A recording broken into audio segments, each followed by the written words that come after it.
बच्चों, लक्ष्मण मूर्छा और राम विलाप के दूसरे भाग के साथ मैं आपके सामने प्रस्तुत हूँ। बच्चों, तुलसीदास जी द्वारा रचित श्री रामचरितमानस के इस मार्मिक प्रसंग का पहला भाग हमने पिछले वीडियो में प्रस्तुत किया था, जो आप जिससे परिचित हो चुके होंगे।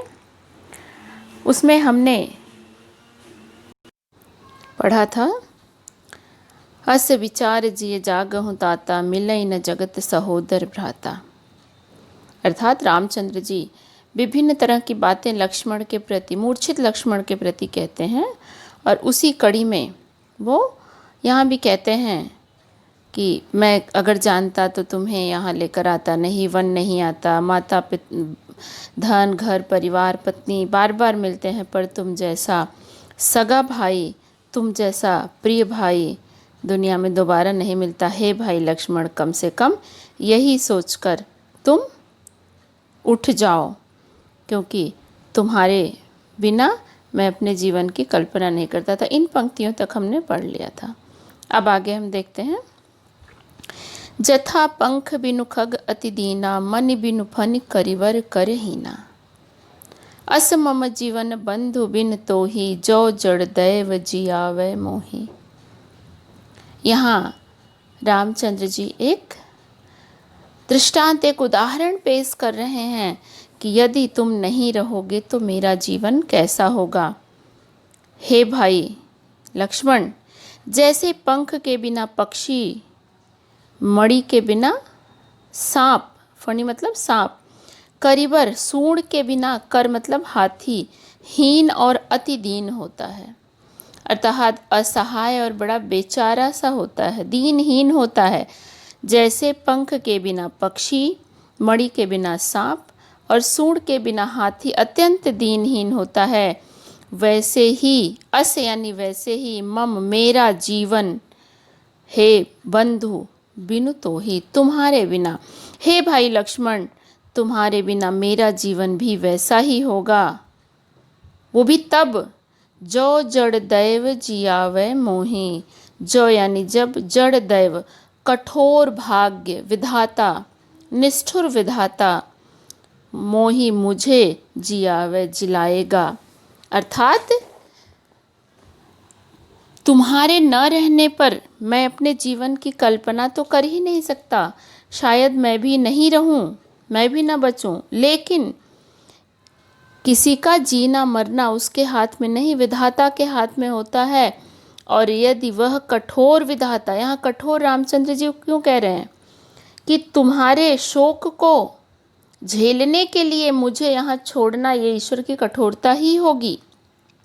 पर यदि कठोर विधाता मुझे जीवित रखता है तो तुम्हारे बिना मेरा जीवन भी पंख रहित पक्षी, फणी रहित, मणि रहित सर्प और सूंड रहित हाथी के समान बड़ा दीनहीन, बड़ा असहाय सा होगा। ये मेरी स्थिति होगी। जय हूँ अवध कवन मुहलाई, नारी हेतु प्रिय भाई गमाई। मैं अयोध्या वालों को क्या मुंह दिखाऊंगा, किस मुंह से, यानी कैसे उनका सामना करूंगा। अयोध्या वालों का सामना मैं कैसे करूंगा, जो यही कहेंगे कि पत्नी के कारण मैंने प्रिय भाई को गंवा दिया, उसे खो दिया। बरु अपजस सहत्यों जग माही। बरु यानी इससे, बल्कि शब्द का हम जहाँ प्रयोग करते हैं। बरु अपजस, अपयश, अपकीर्ति, बुराई, सहत्यों सहता, जग यानी दुनिया, माही में। इससे तो अच्छा होता कि मैं दुनिया में यह अपयश सह लेता। कौन सा अपयश? कि मैं अपनी पत्नी की रक्षा नहीं कर पाया। नारी हानि विशेष क्षति नाही, क्योंकि नारी की हानि, स्त्री की हानि कोई बहुत बड़ी हानि नहीं है। मैं ये अपयश सह लेता कि मैं अपनी पत्नी की रक्षा नहीं कर लेता, लेकिन कम से कम तुम तो बच जाते। अब मैं अयोध्या में क्या मुंह दिखाऊंगा, अयोध्या वासियों का कैसे सामना करूंगा, जो यह कहेंगे कि मैंने पत्नी के कारण अपने भाई को बलिदान कर दिया, उसे खो दिया।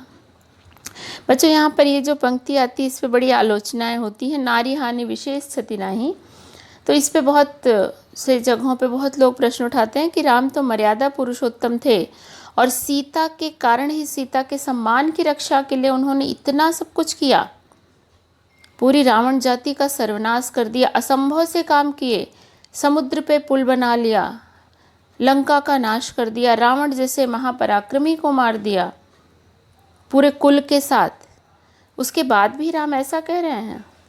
तो बच्चों, ये जो प्रश्न है इसका उत्तर एकमात्र यही हो सकता है कि जब हम दुख में होते हैं, जब हम कभी कभी अपनी किसी ऐसी चीज़ को खो देते हैं जिसकी हम खोने की स्थिति में होते हैं, जिसकी हम कल्पना भी नहीं कर सकते, तो हम उसका हिसाब किताब लगाने लगते हैं कि क्या खोया और क्या पाया वाली जो स्थिति, कि क्या खोया और क्या पाया है। ऐसे में हमें खोने वाली चीज़ अगर बहुत दुखद लगती है तो जो हमारे पास चीज़ें बची हैं हमें वो भी बेकार सी, अर्थहीन से लगने लगती हैं। ऐसा लगता है कि इसके बदले यही मिल गया होता तो ज़्यादा अच्छा था। तो इस समय राम बहुत दुख की अवस्था में थे। उन्होंने लक्ष्मण के खोने की कभी कल्पना भी नहीं की थी और उसका कारण कहीं ना कहीं सीता का हरण ही उसके पीछे एक कारण है। तो उनका कहना ये उनका कहना नहीं है। जब बहुत दुख में हम होते हैं तो जो कुछ कभी कभी कुछ सामाजिक मान्यताएं, कुछ अंधविश्वास, कुछ बातें जो हमारे मन में हम मानते नहीं हैं, लेकिन कहीं ना कहीं सुनी सुनाई बातें हमारे मन मस्तिष्क में रहती हैं और ऐसे अवसरों पर वो बातें, वो विचार, वो भावनाएं कभी कभी बाहर निकल जाती हैं।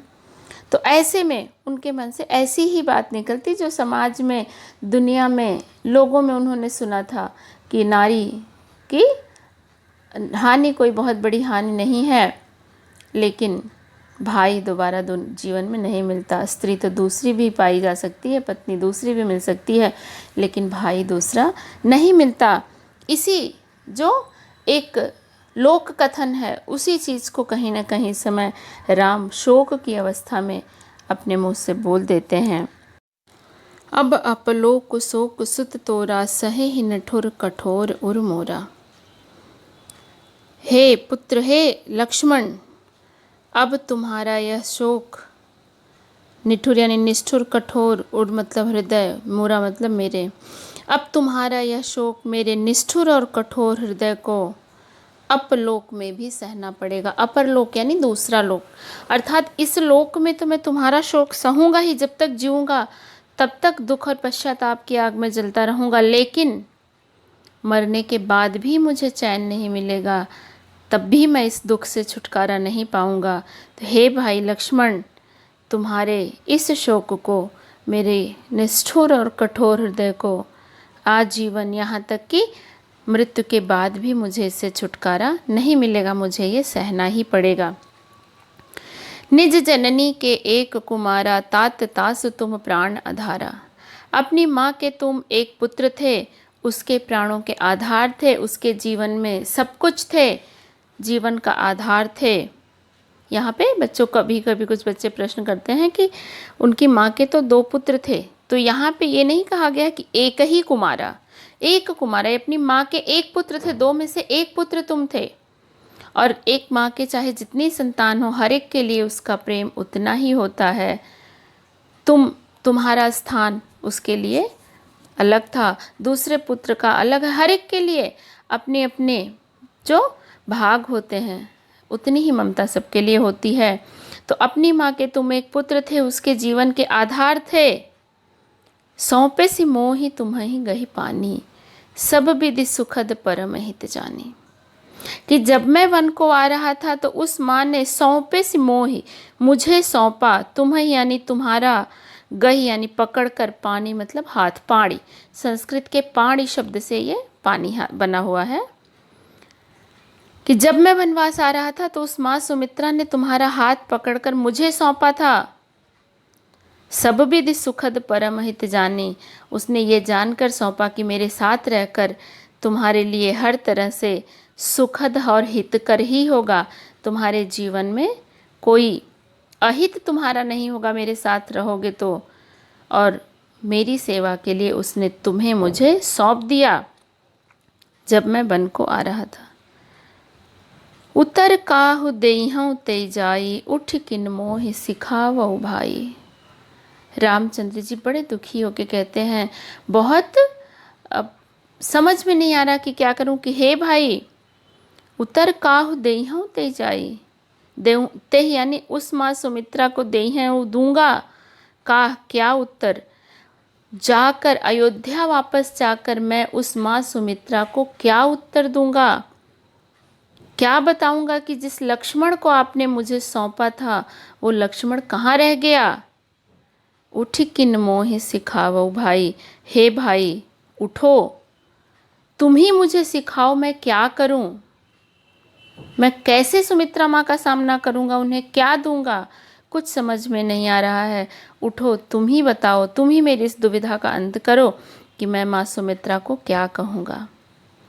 इस तरह बहुविध सोचत सोच विमोचन, इस तरह से तरह तरह के सोच विचार रामचंद्र जी के मन में आते जा रहे हैं, सोच विचार, और वैसे ही मुख से कारुणिक वचन निकल रहे हैं, दुख भरे बातें निकलती जा रही हैं।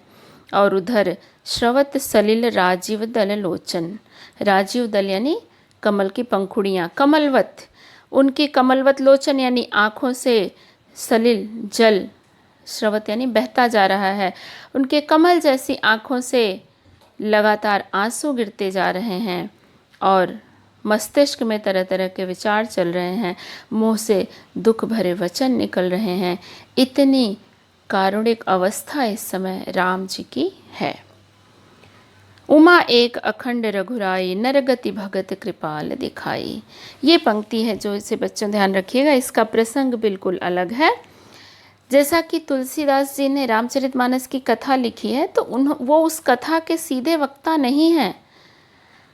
उनका मानना था कि मेरे में इतनी क्षमता नहीं है कि मैं राम की कथा लिख सकूं, तो उन्होंने इस कथा का जो धरातल बनाया ये कि शिव जी ये कथा पार्वती जी को सुना रहे हैं, तो शिव जी ये कथा पार्वती जी को सुना रहे हैं, उसी कथा को तुलसीदास लिपिबद्ध करते हैं।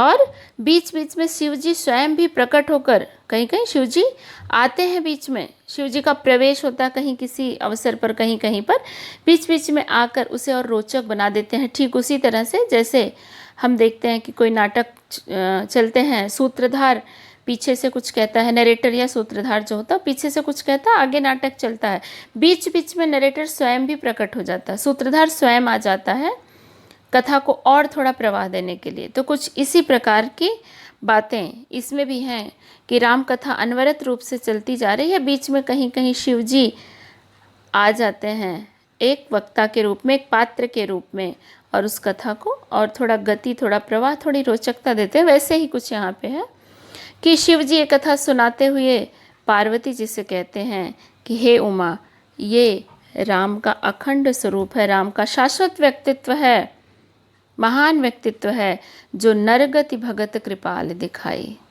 अपने भक्तों पर कृपा करने के लिए जिसने नरलीला को जो दिखा रहे हैं, ऐसी नरलीला कि किसी प्रकार के इसमें अवतार का कोई लक्षण नहीं है, पूर्ण रूप से मनुष्य बनकर अपने पूरे देवत्व को उन्होंने छोड़ दिया है, पूरी नरलीला में है, बता रहे हैं, अप्रत्यक्ष रूप से हम सबको सिखा रहे हैं कि मनुष्य के रूप में जन्म लेना और इसे चलाना इतना आसान नहीं होता।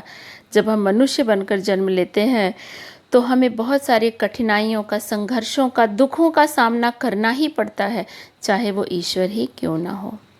तो अपने भक्तों पर ही कृपा कर रहे हैं, उसे सीख दे रहे हैं अपने जीवन से कि यही मनुष्य का जीवन है। ये राम का कितना अखंड व्यक्तित्व है, कितना विशाल व्यक्तित्व है, कैसा इनका चरित्र है, ये सारी बातें शिव जी पार्वती से कहते हैं। अब आगे देखते हैं हम, सोरठा आ गया है। सोरठा बच्चों जैसा कि मैंने बताया है कि सोरठा दोहे का उल्टा होता है, उसे लक्षणों और मात्राओं के आधार पर हम देख सकते हैं। फिलहाल हम देखते हैं इस सोरठा को। प्रभु प्रलाप सुनि कान बिकल भये, बानर निकर आय गयो हनुमान, जिमि करुणा महावीर रस। अब अभी तक जो युद्ध क्षेत्र का दृश्य है, राम के शिविर का दृश्य है, बड़ा दुखद, बड़ा कारुणिक है। कि राम के आंखों से आंसू, मुंह से उनके प्रलाप निकलते जा रहे हैं। सारे बानर भालू, सारी सेना दुखी होके बैठी है। प्रभु प्रलाप सुनि कान, प्रभु के प्रलाप, प्रभु राम के इन दुख भरे वचनों को सुनकर बानर निकर, बानर भालुओं की जो सेना है, उनका समूह, निकर मतलब समूह, तो यहाँ बानर का या बानर भालुओं का, उनकी सेना में जो मुख्य यही लोग ज़्यादा थे, तो बानर भालुओं की सेना के कान विकल हो गए। उनके कान यानी बहुत ज़्यादा दुखी हो गए। राम के इन दुख भरे वचनों को सुनकर बानर भालुओं की पूरी सेना अत्यंत बेचैन हो उठती है, दुखी हो उठती है। किसी को समझ में नहीं आ रहा है क्या करें। अचानक माहौल बदलता है, अचानक परिस्थितियां बदल जाती हैं। आई गयो हनुमान जिमि करुणा महावीर रस, हनुमान जी अचानक प्रवेश करते हैं इस दृश्य में, और दृश्य में बदलाव आ जाता है। जैसे अचानक करुण रस के बीच में वीर रस की उद्भावना हो जाए, वीर रस की उत्पत्ति हो जाए, वैसे ही इस दुख और आंसू भरे माहौल को चीरते हुए, उसे समाप्त करते हुए हनुमान जी पूरा पहाड़ उठाकर आते हुए दिखाई पड़ते हैं। तो ये सोरठा जो है बिल्कुल दृश्य परिवर्तन को दिखा रहा है कि राम के दुख भरे वचनों को सुनकर पूरी बानर भालुओं की सेना बेचैन हुई पड़ी थी। अचानक दृश्य बदल जाता है, हनुमान जी आते हुए दिखाई पड़ते हैं। सारे बानर भालू उतने ही उत्साहित हो जाते हैं जैसे करुण रस के बीच में वीर रस की उत्पत्ति हो गई हो। पूरा दृश्य बदल जाता है। जो अभी तक करुण भाव प्रधान था, अब वहाँ वीर रस प्रधान हो जाता है। हरसि राम भेंटेउ हनुमाना, अति कृतज्ञ प्रभु परम सुजाना। राम हर्षित होकर राम को भेंटेउ, भेंटेउ यानी आलिंगन में लेना, गले लगा लेना। रामचंद्र हर्षित होकर हनुमान को गले से लगा लेते हैं, प्रसन्न हो उठते हैं। प्रभु परम सुजाना, अति कृतज्ञ प्रभु परम सुजाना। प्रभु राम हनुमान जी के प्रति अत्यंत कृतज्ञता व्यक्त करते हैं। परम सुजाना, बड़ी सज्जनता से उनका बहुत उपकार मानते हुए उनकी कृतज्ञता व्यक्त करते हैं कि तुमने आज बहुत बड़ा काम किया है। उन्हें गले से लगा लेते हैं, बिल्कुल अपने भाई की तरह, अपनी संतान की तरह। यानी उनके प्रति बहुत ही, उनकी सज्जनता और उनके बड़प्पन के प्रति राम कृतज्ञ हो जाते हैं और हनुमान जी को बार बार उन्हें गले लगाकर धन्यवाद देते हैं। तुरत बैद तब कीन्ह उपाई, उठी बैठे लक्ष्मण हरसाई। उसके बाद तुरंत सुषेण वैद्य ने कीन्ह उपाई, उसमें से संजीवनी बूटी लेते हैं और जो भी उन्हें उपाय करना था, जिस जिस प्रकार से लक्ष्मण जी को वो सारी दवाइयाँ देनी थी, वो सारी औषधियाँ देनी थी, वो देते हैं। और उठी बैठे लक्ष्मण हरसाई, लक्ष्मण जी जीवित हो उठते हैं। सारी सेना प्रसन्न हो उठती है, सब बहुत खुश हो जाते हैं। पूरा माहौल बदल जाता है कि थोड़े समय पहले का जो माहौल था, जो स्थिति थी, उसमें बिल्कुल बदलाव आ जाता है। हृदय लाई प्रभु भेंटेउ भ्राता, प्रभु अपने भाई को हृदय से लगा लेते हैं, उसे बार बार भेंटते हैं, बार बार उनका आलिंगन करते हैं। हर से सकल भालू कपि भ्राता, और सारे भालू भालू और बानर की जो सेना, उनका जो समूह है, सब खुश होकर उछलने कूदने लगते हैं, नाचने लगते हैं, जय जयकार होने लगती है।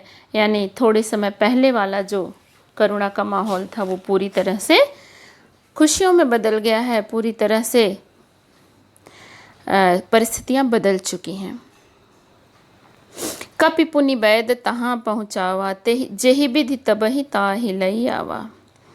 कपि यानी हनुमान जी वैद्यराज को पुनः वहीं पहुँचाते हैं, जेहि विधि, जिस विधि से, तबहि यानी उस समय, ताहि लई आवा, उनको यहाँ लाए थे। ऐसा आता है कि हनुमान जी जब सुषेण वैद्य को लेने गए थे तो वो सो रहे थे और वो उनको जगाया न जाए, हो सकता है न जाना चाहे, न तैयार हो, तो उनकी झोपड़ी के साथ ही उन्हें उठा लाए थे, ऐसा कहा जाता है। तो हनुमान जी पुनः उनको उसी प्रकार वहीं पहुंचा के आते हैं जहां से और जिस प्रकार उन्हें ले आए थे। अब यहाँ ये और जो दोनों स्थितियां हैं, इसमें थोड़ा सा एक बदलाव सा, बच्चों बदलाव का मतलब या इस बीच में और भी घटनाएं घटती हैं कि लक्ष्मण जी जीवित हो उठते हैं, दूसरे दिन फिर बड़ा भयंकर युद्ध होता है और मेघनाद का वध हो जाता है। ये सारी घटनाओं को जब रावण सुनता है तो यहाँ पे ये बीच में कुछ चौपाइयाँ यहाँ पे शायद नहीं दी गई हैं। यह वृत्तांत दसानन सुनेऊ अति विषाद पुनि पुनि सिर धुनेऊ, कि इस घटना को रावण सुनता है, अति विषाद अत्यंत दुखी होकर बार बार अपना सिर धुनता है, यानी सिर धुनना, परेशान होना, अत्यंत दुखित हो जाता है। कि इस पूरी घटना को जब रावण सुनता है बहुत दुखी हो जाता है, बार बार अपना सिर पीटता है, दुख व्यक्त करता है। व्याकुल कुंभकर्ण पहियावा विविध जतन करता ही जगावा, बेचैन होकर वो कुंभकर्ण के पास आता है। अब उसके जो पूरा खानदान था या पूरा परिवार था, पूरी सेना थी, सेना तो थी लेकिन योद्धाओं में से अब सिर्फ कुंभकर्ण बचा हुआ था जो कि सो रहा था। तो बड़ा बेचैन होकर वो कुंभकर्ण के पास आता है। विविध जतन करता ही जगावा, विभिन्न यत्न करके बड़े प्रयत्नों से कुंभकर्ण को जगाया जाता है। उसे सोते से जगाना बड़ा मुश्किल था, बड़े यत्न करके बड़ी मुश्किलों से कुंभकर्ण को जगाता है। और जब कुंभकर्ण जागता है तो कितना भयानक लगता है, उसका वर्णन कर रहे हैं तुलसीदास जी। जागा निशिचर देखिए कैसा, मानहु कालु देह धरि बैसा। जागा निशिचर, वो राक्षस जब जाग जाता है, देखिए कैसा, देखने में कैसा लग रहा है, ऐसा लग रहा है मानो काल, साक्षात मृत्यु हुई कुंभकर्ण का शरीर धारण करके सामने खड़ी हो, अर्थात मृत्यु जैसा भयानक लग रहा था जब वो सोकर उठता है। यहाँ उत्प्रेक्षा अलंकार है बच्चों, जो इसके साथ मैं आपको एक लिंक PDF का डालूंगी वीडियो के साथ, जिसमें इससे संबंधित सारी बातें उसमें आपको मिलेंगी। अलंकार, छंद, रस, काव्य सौंदर्य, शब्दार्थ, ये सारी जो चीज़ें होती हैं सब आपको उसमें मिलेंगी। तो वो भयानक राक्षस सोकर उठता है तो बिल्कुल मृत्यु के समान दिखाई पड़ता, उतना ही डरावना लगता है।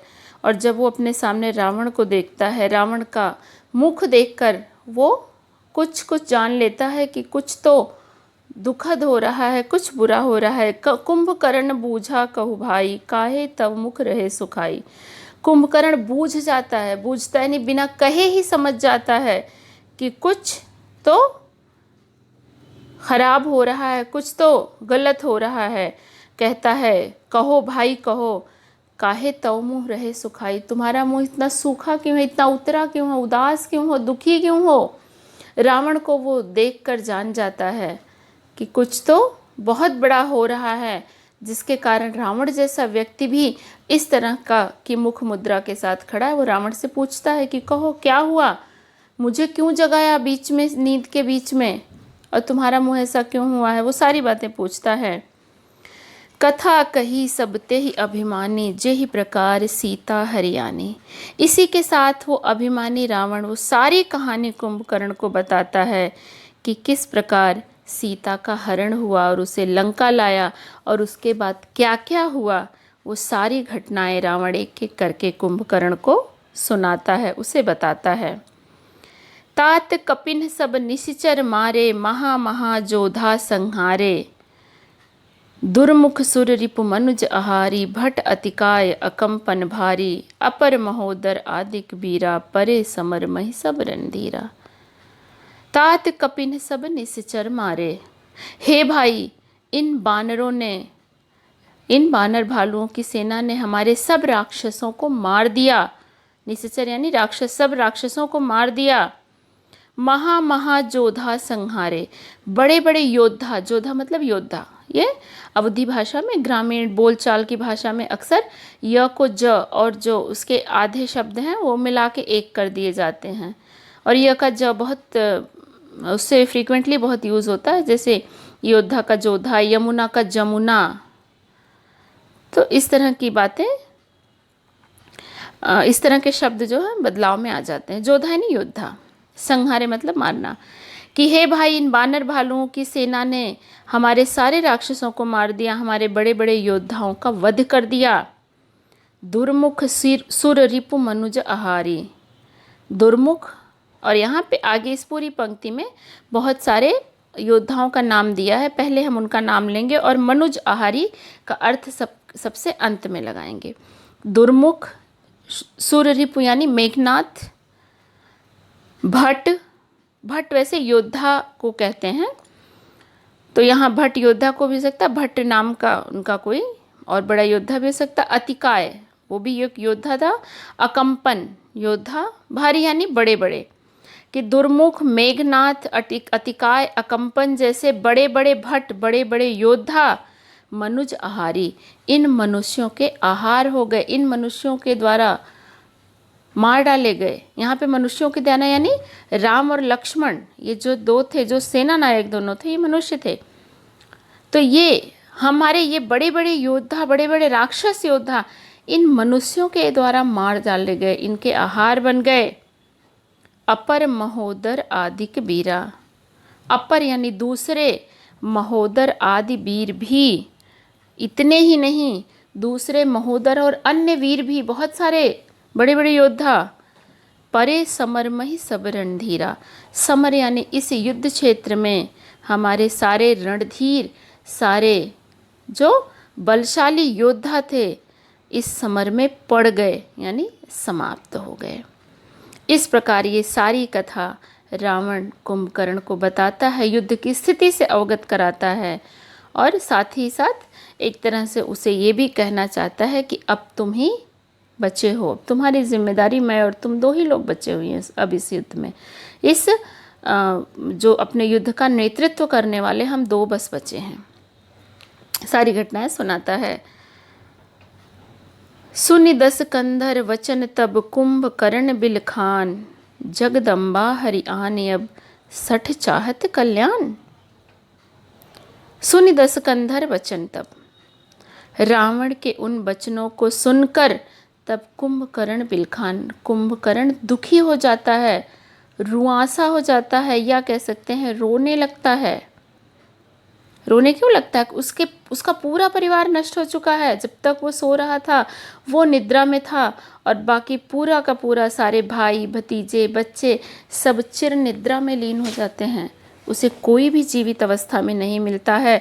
इन सारी घटनाओं को सुनकर कुंभकर्ण बिलखने लगता है, रो पड़ता है, दुखी हो जाता है, और उसी में वो रावण को समझाना भी चाहता है। सठ यानी दुष्ट, हे दुष्ट भ्राता, हे दुष्ट रावण, जगदम्बा हरियाणी, जगदम्बा का तुमने हरण कर लिया, जगत माता सीता का हरण कर लिया, और अब अपना कल्याण चाहते हो, अपना भला भी चाहते हो। ये संभव नहीं है, ये तो तुमने बहुत बुरा किया।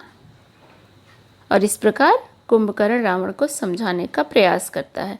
आगे की कथा में आता है ये बातें, चूँकि ये पाठ तो आपका ही ख़त्म हो गया, फिर भी चूँकि इस प्रसंग से जुड़ा है तो वो स्पष्ट हम करना चाहेंगे कि रावण जब सारी घटनाएं सुनता है तो कुंभकर्ण इन पंक्तियों के साथ साथ आगे भी रावण को समझाने का प्रयास करता है कि अब तो तुम बहुत कुछ खो चुके हो, फिर भी अभी भी कुछ बाकी है, अभी भी अपनी गलती की क्षमा मांग लो राम से, सीता को ससम्मान वापस कर दो तो तुम बच जाओगे। लेकिन अपने अहंकार में चूर रावण कुछ नहीं सुनता है और कुंभकर्ण से कह देता है कि अगर तुम भी विभीषण की तरह जाना चाहते हो तो चले जाओ, लेकिन मैं पीछे नहीं हटूंगा। तब कुंभकर्ण अपने भाई के धर्म का, भ्रातृ धर्म का परिचय देते हुए वो कहता, मैं विभीषण नहीं हूँ, मैं लड़ूंगा ज़रूर, क्योंकि मुझे पता है तुम गलत हो, लेकिन मैं तुम्हारा भाई हूँ, तुम्हारे सुख दुख में मैं हमेशा साथ रहूँगा। और कुंभकर्ण अगले दिन युद्ध क्षेत्र में जाता है जहाँ उसका वध हो जाता है, वो समाप्त हो जाता है। लेकिन वो रावण को समझाने का प्रयास जरूर करता है। तो इस तरह हमारे पाठ में जितने पद, जितनी पंक्तियाँ दी गई हैं वो इसी के साथ यहीं पे समाप्त होती हैं। यहाँ कुंभकर्ण से संबंधित जो एक प्रश्न आता है बच्चों, वो हमारे प्रश्न अभ्यास में भी दिया है, कभी कभी वैल्यू बेस्ड में भी आता है, उसका उल्लेख मैं यहाँ पे ज़रूर करना चाहूँगी आप लोगों से कि कभी कभी ये प्रश्न आ जाता है कि लक्ष्मण और कुंभकर्ण के रूप में यदि भ्रातृधर्म की विवेचना की जाए, यानी राम लक्ष्मण और रावण और कुंभकर्ण में जो एक उनका भाई का रिश्ता था या एक दूसरे के प्रति जो उन्होंने अपने धर्मों का निर्वाह किया, लक्ष्मण ने राम के प्रति जो भ्रातृधर्म निभाया और कुंभकर्ण ने रावण के प्रति, कौन सा ज़्यादा श्रेष्ठ था, कौन ज़्यादा श्रेष्ठ भ्रातृधर्म को किसने निभाया, लक्ष्मण ने या कुंभकर्ण ने। इस तरह का कभी कभी नीतिपरक प्रश्न भी हमसे पूछ लेते हैं। तो यहाँ पे हालांकि हम उत्तर देने के लिए अपना हमारा स्वतंत्र विचार है, हम लिख सकते हैं, पर कभी कभी इन पे आता है। तो यहाँ पे कहीं ना कहीं जब हम तुलना करते हैं तो वैसे तो हम कहते हैं कि भाई लक्ष्मण जो है श्रेष्ठ भाइयों में गिने जाते हैं, लेकिन कुंभकर्ण का महत्व या कुंभकर्ण का जो त्याग है वो किसी तरह लक्ष्मण से कम नहीं है, क्योंकि लक्ष्मण ने हमेशा अपने उस भाई का साथ दिया है जो हमेशा धर्म के साथ रहता है, सत्य के साथ रहता है, न्याय के साथ रहता है। राम के साथ रहे हैं लक्ष्मण, और वह जानते हैं कि इस भाई के साथ रहकर कभी भी मेरा अहित नहीं होगा, क्योंकि जो सच्चाई का, धर्म का, न्याय का पालन करता है उसका कभी बुरा नहीं होता, कि राम के साथ रह के मेरा अहित कभी नहीं होगा। ये भाई के रूप में मेरे संरक्षक हैं।